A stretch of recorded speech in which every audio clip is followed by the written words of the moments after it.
You know that feeling, right? You get to the end of a long, exhausting workday and you look back and you can't point to a single meaningful thing you actually accomplished. If you've ever felt caught in that loop, just being busy for the sake of being busy, you are definitely not alone. In this explainer, we're going to break down exactly why that happens and how our own brains are wired to create this frustrating productivity trap. So let's just jump right in with a number. 66%. According to a recent Conic survey, that is the percentage of workers who admit to doing something called productivity theater. That's right, 2/3 of us are essentially just acting, putting on a show of being productive. This is us consciously joining meetings we know are pointless, or staying late at the office, not to get more done, but just to look busy. And the data backs this up. It's a huge, widespread thing, mostly driven by this fear of looking idle in a work culture that often has no clear way of measuring what we actually contribute. And here is the real heart of the problem. That same survey uncovered this massive disconnect. While 66% of us are busy performing, only 23%, less than a quarter, are actually judged on clear, tangible results. This creates a culture where just being in motion is mistaken for progress. Because hey, when the outcomes aren't clear, the appearance of hard work is the next best thing to measure. So you have to ask, right? Why do we do this? Is this purely an external thing, just a flaw in corporate culture or bad bosses? Or is there something deeper happening inside our own minds that makes us so easily fall into this trap, even when we know it's not working?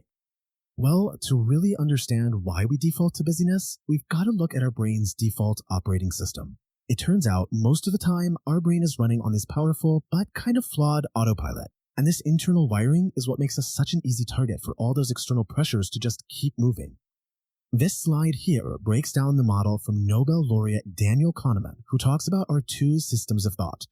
Think of it like this. System 1 is your brain's autopilot. It's fast, it's intuitive, it's your gut feeling. System 2, well, that's the pilot.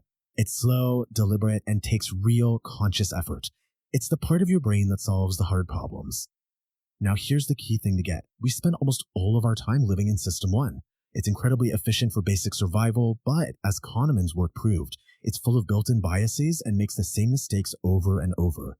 And the critical thing? You can't turn it off. It's always running in the background, influencing our decisions whether we realize it or not.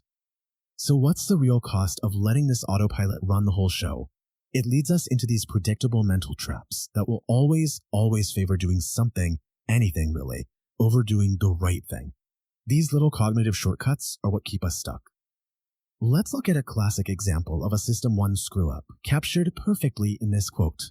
This is what you might say when you're an hour into a truly terrible movie you paid to see. Your friend wants to leave, but you feel this pull to stay. Why is that? The answer is something called the sunk cost fallacy. That $30 is gone. It's a sunk cost. It's gone whether you stay for another miserable hour or you leave and go enjoy your night. But our brain's autopilot, our System 1, irrationally tells us to get our money's worth by continuing to invest our precious time into a bad decision. And the sunk cost fallacy is just one of many of these mental traps. There's also action bias, that powerful urge to just do something when we're facing uncertainty. That's why we join that unnecessary meeting. And then there's confirmation bias, which keeps us stuck on a failing project because our brain literally filters out information that proves we're on the wrong track.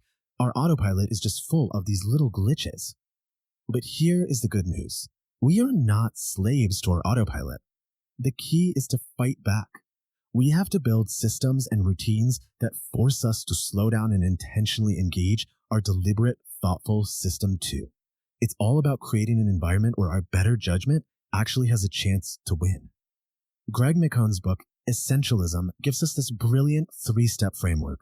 First, you have to explore your options and figure out what really matters, the vital few.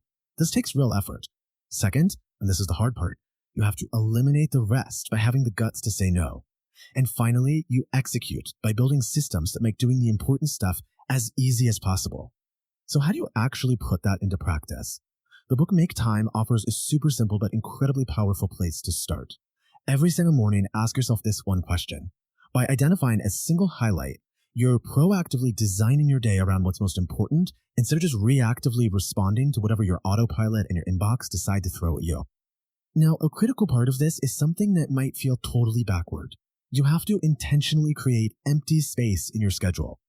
Jeff Weiner, the CEO of LinkedIn, he schedules up to 2 hours of just blank space on his calendar every single day. He says it's his number one most valuable productivity tool because it gives him the time to actually process and think and to make sure he's in charge of his day, not the other way around. Okay, so let's bring all these ideas together. We understand the trap of productivity theater, we know the cognitive biases that lead us there, and we have a framework for escaping.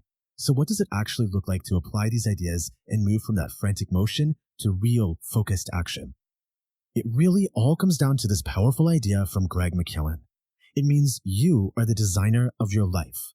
Instead of letting your day be run by default by the loudest email, the latest notification, or that automatic System 1 impulse, you make conscious, deliberate choices about where to invest your most precious resources, your time and your energy.